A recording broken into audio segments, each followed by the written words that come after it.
کو اللہ تعالی عمل کی توفیق عطا فرمائے۔ 10 محرم عاشورہ کا دن آنے والا ہے، اس حوالے سے آج بہت اہم باتیں کرنے کا ارادہ تھا۔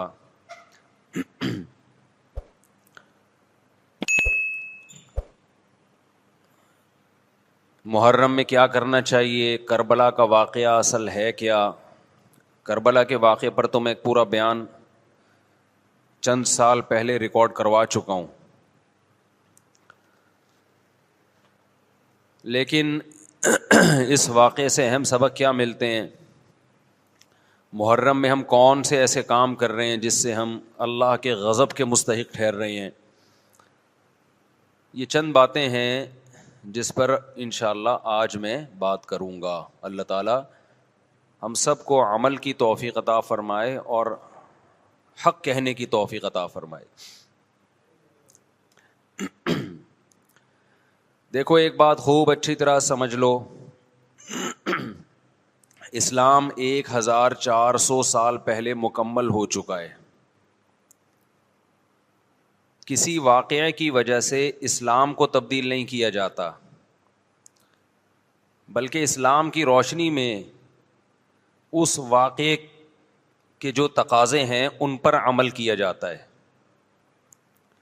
ہمارے ہاں ہو یہ رہا ہے، واقعات کی بنیاد پہ مسائل نکالے جا رہے ہیں۔ 10 محرم کا دن سیدنا حسین ابن علی رضی اللہ عنہ کی شہادت سے پہلے بھی عظیم تھا، اور سیدنا حسین ابن علی رضی اللہ عنہ کی شہادت کے بعد بھی عظیم دن ہے۔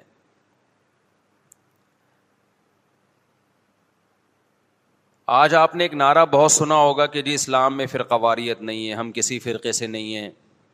میں بار بار کہتا ہوں کہ یہ بڑا خوشنما نعرہ ہے جو سننے میں بہت اچھا لگتا ہے، کچھ باتیں سننے کی حد تک بہت اچھی ہوتی ہیں لیکن پریکٹیکل لائف میں ان کی ویلیو بالکل بھی نہیں ہوتی۔ جب آپ پریکٹیکل لائف میں آتے ہیں تو پھر آپ کو یہ فیصلہ کرنا پڑتا ہے کہ آپ کس فرقے سے تعلق ہے آپ کا۔ آپ سنی ہیں، شیعہ ہیں، معتزلہ ہیں، مرجیہ ہیں، قدریہ ہیں، ناصبیہ ہیں، کیا ہے آپ کا فرقہ؟ یہ کہہ دینا آسان ہے، میرا کوئی فرقہ نہیں ہے۔ اس پر سب سے بڑا اشکال یہ ہوتا ہے، یہ میں اس لیے فرقے کی بات کر رہا ہوں کہ آپ کو بھی طے کرنا پڑے گا کہ آپ یا تو شیعہ بن جاؤ بھائی یا سنی بن جاؤ، ایک طرف ہو جاؤ آپ۔ محرم میں شیعہ بنے ہوئے ہوتے ہیں، رمضان میں سنی بنے ہوئے ہوتے ہیں، ربیع الاول میں بریلوی بنے ہوئے ہوتے ہیں، تو پتہ ہی نہیں چلتا کہ ٹکتا ہی نہیں ہے کسی ایک جگہ۔ اور یہ جو نعرے ہیں نا کہ اسلام میں فرقے نہیں ہیں، یہ ویسے ہی قرآن و سنت کی روشنی میں غلط ہیں۔ اسلام میں 73 فرقے ہیں، حدیث میں آتا ہے میری امت 73 فرقوں میں ڈیوائیڈ ہوگی، جن میں ایک جنتی ہوگا اور 72 جہنمی ہوں گے۔ تو وہ ایک جنتی بھی تو فرقہ ہی ہوگا نا۔ جس نے عمل نہیں کرنا ہوتا نا، وہ یہ کہہ کے جان چھڑاتا ہے کہ میرا کوئی فرقہ نہیں ہے، تاکہ وہ بے پیندے کے لوٹے کی طرح لڑکتا رہے، کبھی ادھر کبھی ادھر، کیونکہ عمل تو کرنا نہیں ہے اس نے۔ فرقہ واریت نا ایک بڑا ٹاپک بن چکا ہے، ہر آدمی فرقہ واریت کے نام پہ منجن بیچ رہا ہے کہ میں فرقہ واریت نہیں مانتا، میں یہ مانتا ہوں۔ ابے تم بس کر دو یار، بس کرو۔ آپ باتیں کرنے پر گورنمنٹ کی طرف سے کوئی پابندی نہیں ہے، پریکٹیکل لائف میں نہیں چلتا یہ سب کچھ۔ تو جو اہل سنت والجماعت سچی مچی کے تھے، اب اہل سنت والجماعت میں بھی ہر آدمی اہل سنت والجماعت بنا ہوا ہے۔ اہل سنت والجماعت کی جو شارٹ فارم اردو میں آئی اس کو سنی کہا گیا، سنت سے نکلا یہ لفظ، اس کو کیا کہا گیا؟ بولو نا کیا ہو گیا؟ سنی۔ یہ اہل سنت والجماعت کی کیا ہے؟ کیونکہ اتنا ٹائم نہیں تھا پاکستانیوں کے پاس کہ وہ اتنا لمبا نام لیتے اہل سنت والجماعت، تو انہوں نے اس کو کیا کہنا شروع کر دیا؟ وی آر سنی۔ تو ہم کیا ہیں بھائی؟ فرقہ ہم 73 فرقوں میں ہمارا فرقہ کون سا ہے؟ ہم سنی ہیں، جو اہل سنت والجماعت کی شارٹ فارم ہے۔ یہاں تک بات کھوپڑی شریف میں آ گئی۔ اب جو سنی ہے نا، ان کے کچھ مخصوص عقیدے ہیں، وہ عقیدے ہوں گے تو آپ سنی ہوگے، وہ عقیدے نہیں ہے تو آپ سنی نہیں ہے۔ لیبل لگاتے رہو، جیسے وہ بار بار میں چٹکلا سناتا ہوں نا کہ ایک آدمی نے چاول کی بوری پر, چینی کی بوری پر چاول لکھا ہوا تھا. لوگوں نے پوچھا بھائی اندر چینی ہے باہر چاول, کہتا ہے مکھیوں کو دھوکہ دینے کے لیے, مکھیاں بہت بیٹھتی ہیں. تو لیبل کیا لگا دیا چاول کا, اندر کیا ہے چینی. تو ایسے ہی بہت سے لوگ لیبل یہ لگاتے ہیں کہ اہل سنت والجماعت, ہم سنی ہیں. لیبل انہوں نے سنی کا لگا دیا, اس فرقے کا لگا دیا جس کو ہم نجات یافتہ سمجھتے ہیں, لیکن اندر مال جو پڑا ہوا ہے وہ سنی والا مال نہیں ہے. تو یاد رکھو چاول کے لفظ سے کیا مکھی دھوکہ کھا سکتی ہے اور بوری پہ نہ آئے؟ تو کیا سنی کے لفظ سے فرشتے دھوکہ کھا سکتے ہیں؟ یہ معاذ اللہ اللہ دھوکہ کھا سکتا ہے جبکہ اندر مال سنی والا نہیں ہو. یہ ہو سکتا ہے کیا؟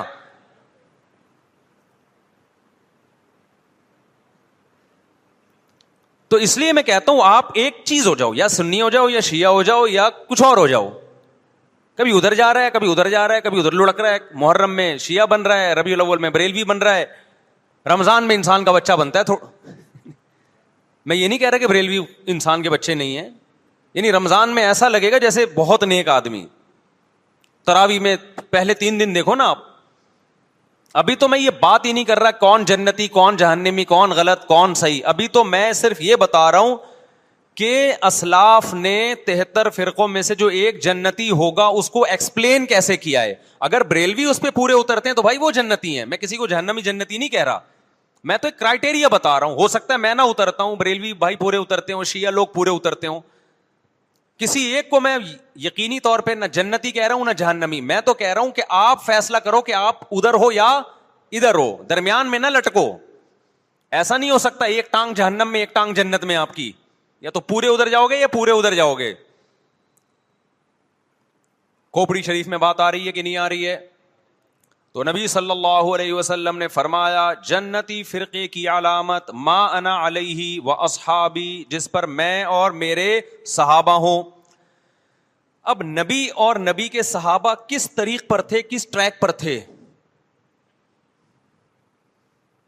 اس کو امام طحاوی رحمہ اللہ تعالی جو حنفیہ میں بہت بڑے محدث گزرے ہیں, امام ابو حنیفہ کے شاگردوں کے شاگردوں کے شاگردوں میں تھے. انہوں نے اس دور میں ایک کتاب لکھی عقیدہ طحاویہ کے نام سے, اور اس میں اہل سنت والجماعت کے عقائد اور ان کی بنیادی عقیدوں کو ایکسپلین کیا. ایک متن لکھا جو پوری دنیا میں مانا گیا, اور پوری دنیا کے علماء کا اتفاق ہوا کہ اہل سنت والجماعت میں داخل ہونے کے لیے ان عقیدوں کا ہونا ضروری ہے.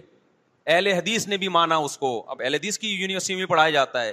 حنفیوں نے بھی مانا, مالکیوں نے بھی مانا, شافعیوں نے بھی مانا, حنبلیوں نے بھی مانا. سعودی عرب کی یونیورسٹی میں بھی پڑھائی جاتی ہے. وہ لکھنے والے اگرچہ حنفی تھے لیکن وہ جو عقیدے تھے وہ سب کے ہیں. وہ اس سے اہل سنت غیر اہل سنت سے کیا ہو رہے تھے, ان میں فرق ہو رہا تھا.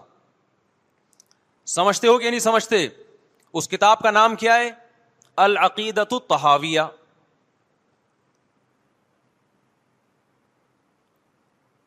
وہ کتاب جو لکھی گئی ہے نا, پوری دنیا نے اس لیے مانی کہ اس میں ہر عقیدے میں قرآن اور سنت اور اجماع صحابہ, ان 3 کو بنیاد بنایا گیا ہے.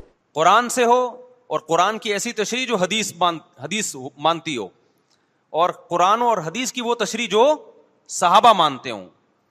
لہذا اس وقت پوری دنیا میں جو اہل حق علماء تھے ان کا اتفاق ہو گیا, اور اب تک یہ اتفاق چلا آ رہا ہے کہ جو ان عقیدوں سے ہٹے گا وہ یا تو قرآن کے راستے پر نہیں ہے, یا نبی کے راستے پر نہیں ہے, یا صحابہ کے راستے پر نہیں ہے. اٹ مینس کہ وہ اہل سنت والجماعت سے خارج ہے.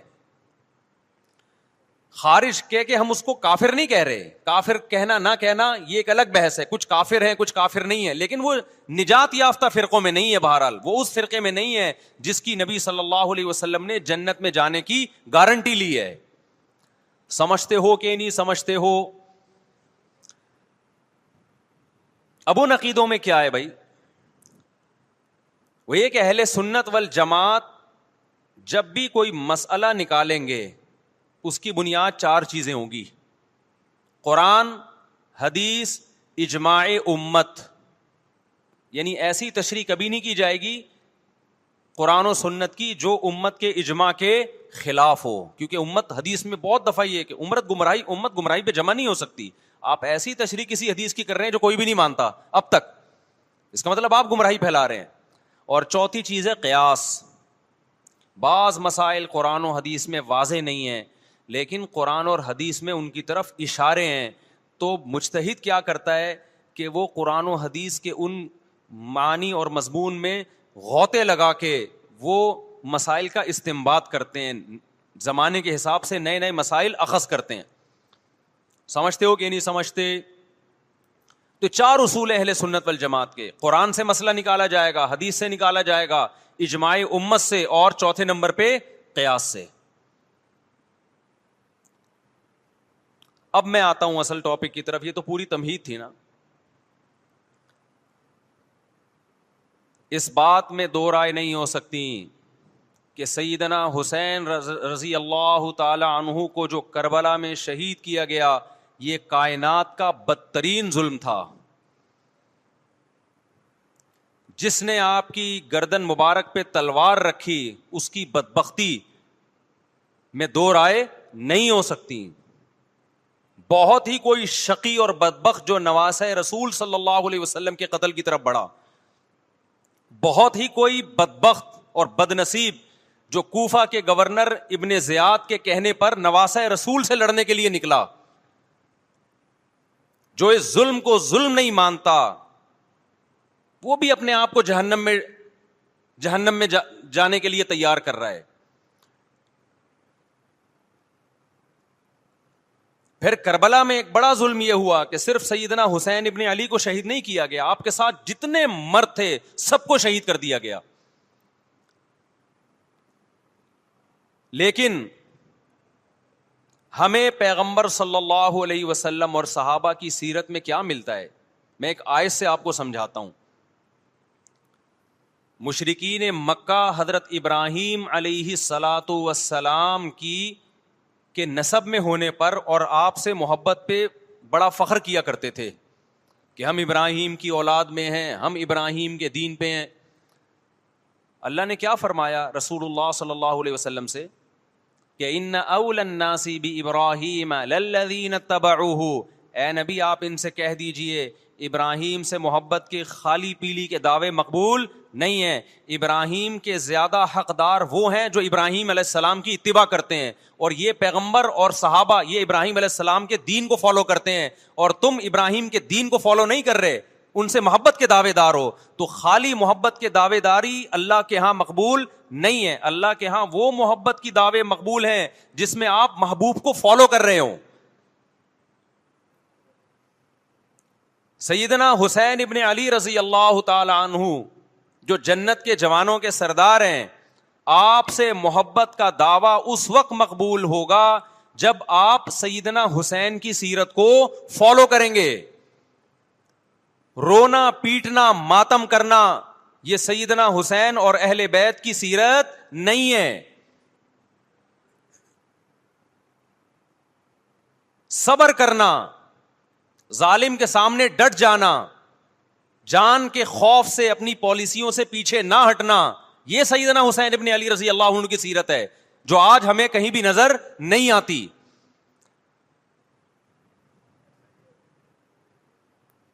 تو ہم نے بھائی دیکھنا ہے صحابہ کا طرز عمل کیا تھا. آپ بتاؤ صحابہ کو سیدنا حسین سے محبت تھی یا نہیں تھی؟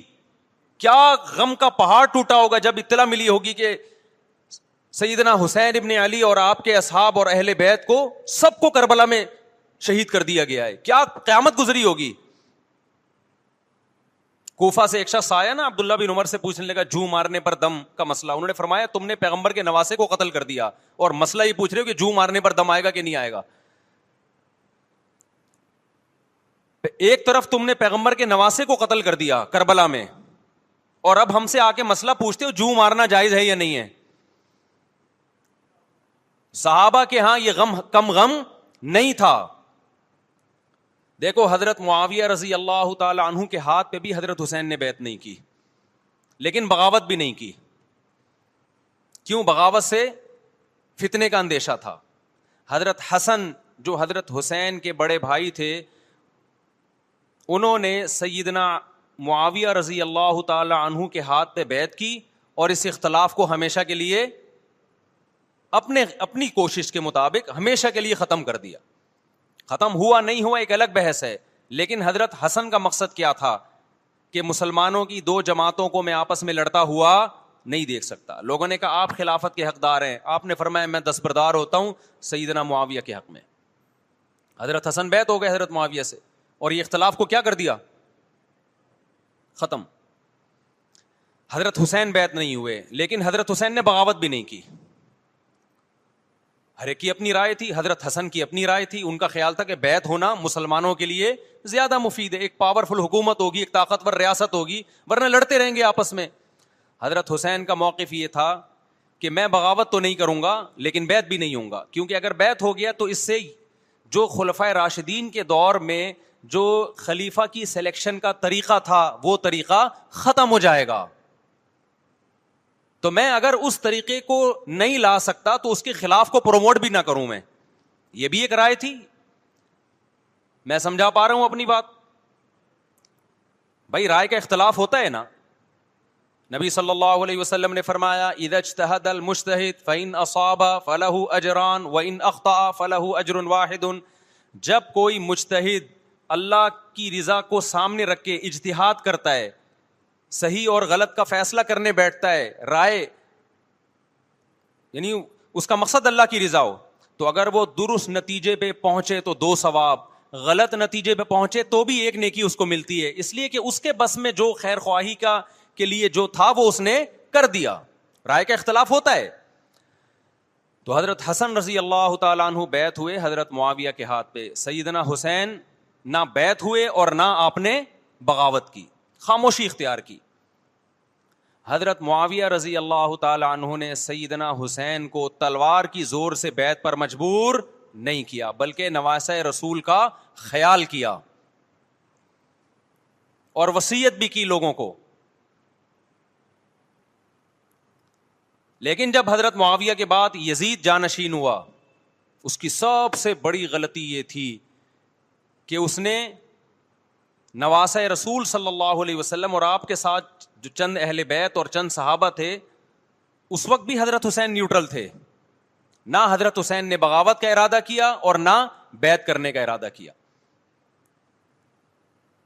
یزید ابن معاویہ کو چاہیے تھا کہ سیدنا حسین رضی اللہ عنہ کو اپنے حال پہ چھوڑ دیتا, اپنے والد کی طرح.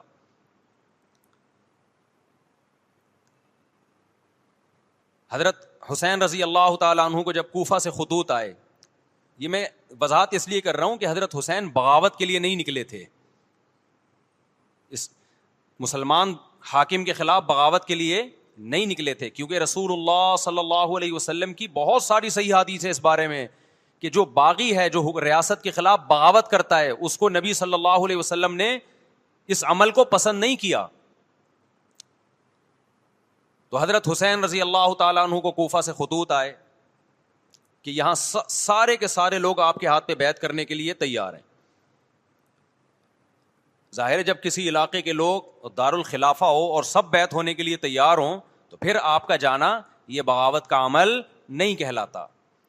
حضرت حسین رضی اللہ تعالیٰ عنہ اہل بیت کے ساتھ نکلے. کربلا میں جب پہنچے, مشہور واقعہ آپ 20 دفعہ سن چکے ہیں, وہاں جا کے آپ کو اطلاع ہوئی کہ وہ خبر غلط تھی اور عبید اللہ بن زیاد نے ایک پورا لشکر بھیجا سیدنا حسین رضی اللہ تعالیٰ عنہ کو مجبور کرنے کے لیے کہ میرے ہاتھ پہ آپ زبردستی بیعت ہو جائیں. حضرت حسین رضی اللہ تعالیٰ عنہ نے مطالبے رکھے کہ یا تو مجھے واپس جانے دیا جائے, اور اگر بیعت کرنا ہی ہے تو میں دمشق میں امیر کے ہاتھ پہ جا کے بیعت کروں گا. بہت معقول مطالبے تھے یہ. میرا مقصد ابھی کربلا کا واقعہ بیان کرنا نہیں ہے, اس پہ بہت کچھ کہا جا چکا ہے, خود میرا بھی بیان اس پہ تفصیل سے ہو چکا ہے. اس کے بعد بھی سیدنا حسین رضی اللہ تعالیٰ عنہ کو مجبور کرنا کہ عبید اللہ بن زیاد جو بدبخت انسان جو قاتل تھا اہل بیت کا, اسی کے ہاتھ پہ لازمی بیعت ہوں, جبکہ وہ امیر بھی نہیں ہے, وہ گورنر ہے ایک علاقے کا. تو نواسہ رسول کا خیال نہ کرنا یہ بدترین ظلم تھا جو اس وقت حکومت سے ہوا ہے. حضرت حسین رضی اللہ تعالیٰ عنہ, دیکھو نبی صلی اللہ, آج ہم دیکھتے ہیں کہ جو بڑا آدمی ہوتا ہے نا اس کی قربانیاں ہوتی ہیں, اس کی بڑی بڑی قربانیاں ہوتی ہیں. چھوٹے اپنے بڑوں کی قربانیوں کو کیش کراتے ہیں. آپ نے دیکھا ہوگا فلاں نے بڑی قربانیاں دی اور بچے موج کر رہے ہیں, دیکھا نا آپ نے. لیکن اللہ تعالیٰ نے رسول اللہ صلی اللہ علیہ وسلم کے نسب کو اس سے محفوظ کیا. ہمارے نبی کے 2 بیٹے حسن حسین, آپ کی نسل حضرت فاطمہ سے چلی ہے, دونوں شہید ہوئے ہیں. اس میں بہت بڑی حکمت تھی کہ پیغمبر صلی اللہ علیہ وسلم نے سب سے پہلے تربیت اپنے گھر والوں کی ہے. آج لوگ باہر فنٹر بنے ہوئے ہوتے ہیں, تبلیغیں کر رہے ہوتے ہیں, اپنے گھر کی ان کو پرواہ نہیں ہوتی. نبی صلی اللہ علیہ وسلم نے سب سے پہلے جو تربیت کی ہے, کس کی ہے؟ حضرت حسن اور حسین کی ہے. تو جب کربلا میں آپ کو چاروں طرف سے گھیر لیا گیا اور آپ کو مجبور کیا گیا کہ آپ نے ابن زیاد کے ہاتھ پہ بیعت کرنا ہے, تو آپ نے اس ذلت کو گلے لگانے سے انکار کر دیا. آپ کو 100% یقین تھا کہ اتنے بڑے لشکر کے سامنے میں ٹھہر نہیں سکتا, اسباب کی دنیا میں فتح کی امید نہیں ہے. لیکن حضرت حسین رضی اللہ تعالی عنہ نے لڑنے کا فیصلہ کر کے اور شہادت کو قبول کرنے کا فیصلہ کر کے ابن زیاد اور اس زمانے کے حکمران جو اس قتل پہ راضی تھے, قیامت تک کے لیے ان پہ لعنت کے سلسلے کا دروازہ کھول دیا. بعض دفعہ اللہ بھی یہ چاہتے ہیں کہ بدبختوں کو ڈھیل ملے تاکہ ان کا جرم سنستدرجہم من حیث لا یعلمون. قرآن کہتے ہیں نا ہم ان کو ڈھیل دیں گے, ان کو برائی میں ہم آگے بڑھنے دیں گے, ایسے بڑھنے دیں گے کہ ان کو خود بھی پتہ نہیں چلے گا, تاکہ قیامت کے دن ان کا عذاب ان کو کئی گنا بڑھا کر دیا جائے. اب میرے بھائی ہمارے لیے کیا سبق ملتا ہے؟ جب یہ واقعہ ہوا عالم اسلام میں کوہرام مچ گیا, لیکن کیا اس واقعے کے بعد اہل بیت کی جو مقدس اور پاکیزہ عورتیں تھیں, کیا انہوں نے نوحہ کیا یا صبر کیا؟ آپ کا ضمیر کیا کہتا ہے, انہوں نے نوحے پڑے ہوں گے یا صبر کیا ہوگا؟ بولو بھائی, صبر کیا. عبداللہ بن عمر رضی اللہ تعالیٰ عنہ جو کوفہ والوں کو ملامت کیا کرتے تھے کہ تم جو مارنے کے مسئلے ہم سے پوچھتے ہو, تم نے حسین کا قتل کر دیا. تو یہ حضرت ابن عمر نے اسی لیے کہا نا کہ آپ کو اس کا غم ہوا تھا. تو ابن عمر کا عمل کیا تھا؟ کیا انہوں نے ماتم کیا؟ کیا انہوں نے چھروں سے اپنے آپ کو مارا؟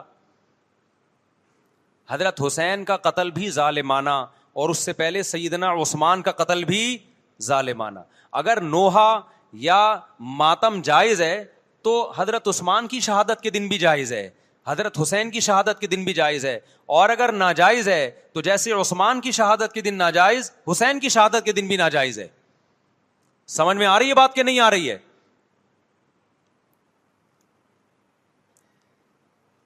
قرآن کیا کہتا ہے ایسے مواقع کے بارے میں؟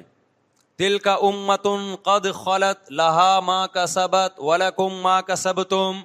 قرآن جب بھی پرانی امتوں کے واقعات بتاتا ہے, قرآن کہتا ہے یہ ایک قوم تھی جو گزر گئی, انہوں نے جو کیا اس کا بدلہ ان کو ملے گا, تم جو کرو گے اس کا بدلہ تمہیں ملے گا. تو ہمیں اللہ نے اس واقعے میں بھی بتا دیا کہ سیدنا حسین کا واقعہ, کربلا کا واقعہ جب سنا کرو تو یہ سوچا کرو یہ قوم تھی جو گزر گئی, جس نے اچھا کیا, حسین ابن علی نے اچھا کیا, ان کو اس اچھائی کا بدلہ ملے گا. اور جو حضرت حسین کے قتل کے حضرت سیدنا حسین کے مبارک خون سے جن کے ہاتھ آلودہ ہوئے, کیونکہ قتل کیا نا انہوں نے, تو لہا ما کسبت, ان کو اس ظلم کا بدلہ بھی ملے گا. تو ہمارا کام کیا ہے؟ ہم نے فالو کرنا ہے حسین کے راستے کو, نہ کہ حسین کے نام پہ ہم نے ماتم کرنے ہیں. حسین کا راستہ کیا ہے جس کو ہم نے فالو کرنا ہے؟ اب میں چند چیزیں آپ کو بتاتا ہوں. سب سے پہلا سبق جو ہمیں کربلا میں ملتا ہے کہ عزت اور دین, ایک طرف دنیا ہے. دیکھو اگر حضرت حسین رضی اللہ تعالیٰ عنہ ابن زیاد کے ہاتھ پہ جا کے بیعت ہو جاتے, آپ کیا سمجھتے ہو بے تحاشا مال و دولت حضرت حسین پہ خرچ نہیں کرتا کیا؟ وہ جب ایک